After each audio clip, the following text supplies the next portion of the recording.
Questão 29, item 32.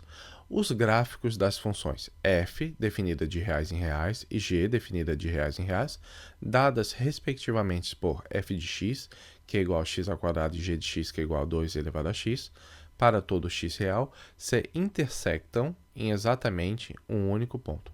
Então, ele está pedindo gráficos de funções de uma função de segundo grau, uma função exponencial. A gente vai montar o gráfico dessas funções, f de x e g de x, comparar os gráficos e ver quantos pontos vão ser comuns aos dois gráficos. Começando com a função número 1, f de x, que é x ao quadrado. É uma função de segundo grau.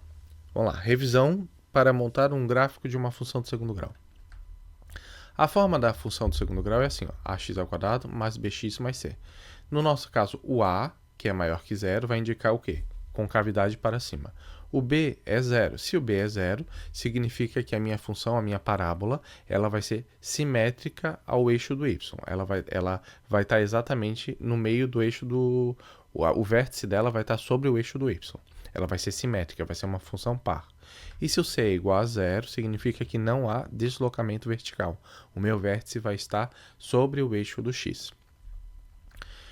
Como o b é zero e o c é zero, lembra quando a gente calcula o determinante por Bhaskara? B ao quadrado, ou seja, 0 ao quadrado, menos 4 vezes A vezes C. C é zero, então 4 vezes A vezes C vai zerar também. 0 mais 0 dá 0. Determinante 0 significa o quê? Que eu vou ter uma raiz só. Eu vou ter duas raízes iguais ou uma raiz só, uma raiz real.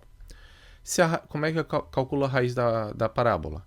Da função do segundo grau. Pega a função igual a zero. X ao quadrado igual a zero. Quadrado passa na forma de raiz. Raiz quadrada de zero é igual a zero. Então, x é igual a zero.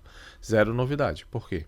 Porque como ela é simétrica e ela não tem deslocamento vertical, o vértice vai ficar exatamente aonde? Na origem do sistema, do plano cartesiano. No ponto de coordenadas x igual a zero e y igual a zero. E se ela vai ser simétrica também, só para reforçar, né? Ela vai ser uma função par.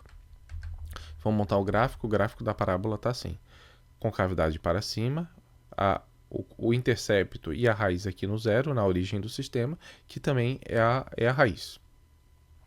Domínio dessa função reais, ou seja, todos os valores de x podem ser domínio da função, e a imagem vão ser só os valores maiores ou igual a zero, vão ser só os valores positivos e zero, certo? Vamos analisar os limites da função. O limite dessa função, quando x está indo para o menos infinito, ou seja, quando o x está indo para o menos infinito, o y vai dar no mais infinito. Quando o x está indo para o mais infinito, o y também vai para o mais infinito, certo? Como a função ela é simétrica, mais infinito, mais infinito. Para valores de x opostos, o valor de y é idêntico. Função par. Ok, revisão, agora vamos fazer a segunda função, g do x. G do x é o quê? É uma função exponencial. Por quê? Porque o x que está no meu expoente. E a base é 2. Então, como é que normalmente a gente vê uma função de segundo grau, uma função exponencial? Ela é da forma a elevado a x. Se o a é maior que 1, significa que um número maior que 1 elevado a expoente grande, ela vai ser uma função crescente. Se o a fosse entre 0 e 1, ela ia ser decrescente. Então, e qual é a raiz? A raiz dessa equação é só pegar a função e igualar a zero. Quando eu pego 2 elevado a x igual a zero, eu vou ver que eu não tenho solução para isso. Então, essa função g do x, que é exponencial, ela não vai ter raiz. E qual é o intercepto? O intercepto é o valor que a função vai cortar o eixo do y. No nosso caso, é só aplicar no ponto de x igual a zero. G de g igual a zero, igual a 2 elevado a x, 2 elevado a zero, 2 elevado a zero igual a 1. Então, o meu intercepto, o valor que o meu gráfico exponencial vai cortar no eixo do y, é o ponto igual a 1. Então, montando o gráfico, g do x igual a 2 elevado a x. Aqui está o gráfico, uma função exponencial crescente, cortando o eixo do y no intercepto igual a 1. E como ela não vai chegar no zero, não tem raiz. Função crescente. Informações. Domínio reais, ou seja, todos os valores de x podem participar da brincadeira da função. A imagem são os valores que vão ser flechados. Então, os números de y maior que zero. Então, todos os números positivos vão ser imagem. Imagem é o quê? A projeção do gráfico sobre o eixo do y. Menos zero, né? Detalhe que o zero não pode ser. Vamos ver os limites. Quando x estiver indo para menos infinito, o limite da função, o meu g do x, vai ser zero. O que significa que o limite é zero? Ele quase chega a zero, mas ele não vai chegar a zero, certo? Então ele começa em 1, vai descendo, 0.1, 0.001, 0.0000001, mas nunca chega a zero. Ele chega na beiradinha, no infinito, no menos infinito, no infinito negativo, mas ele não chega a zero. Do outro lado, para o limite da função, quando o x estiver indo para o mais infinito, quando ele estiver indo para o mais infinito, o meu y vai para o mais infinito também. Então, esses são os dois limites da minha função g do x, 2 elevado a x. Agora, vamos juntar os gráficos. Como é que fica? Em verde, a gente tem a função do segundo grau. Em azul, a gente tem a função exponencial. Quantos pontos eles estão se encontrando? Primeira observação. A exponencial cortou o intercepto em 1. E o intercepto da quadrada, da função quadrada, é o zero. Então, ele vai se cruzar aqui, ó, primeiro ponto de corte.